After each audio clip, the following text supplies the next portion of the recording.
Мы знаем суммы, которые пошли на приобретение, поставку медицинского оборудования, препаратов и так далее. Это около 6–7%.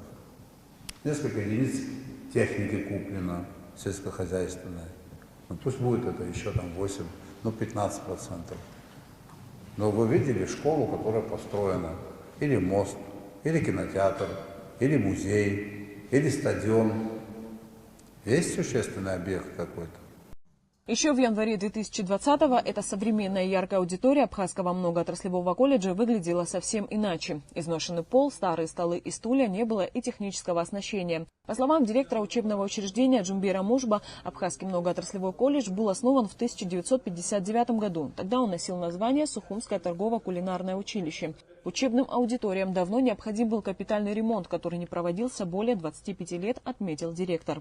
Дело в том, что в свое время Стив Джобс, основатель компании Apple, он говорил о том, что для того, чтобы быть успешным в современном 21 веке, в современном мире, необходимо хорошее образование, талант и удача.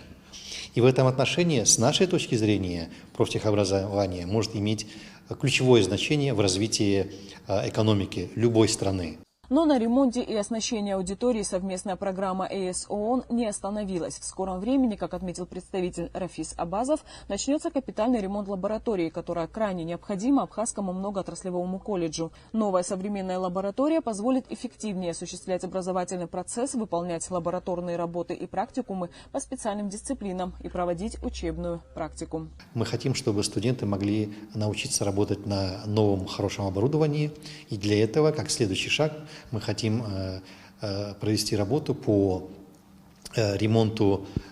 Тут была небольшая кухня, где студенты практиковались. Мы хотим уже ее расширить в 2 раза, поставить современное оборудование, сделать современный ремонт, вот примерно такого же характера, как и здесь, чтобы в следующем учебном году молодежь пришла в обновленный колледж, получила доступ к обновленному оборудованию и профессиональному оборудованию.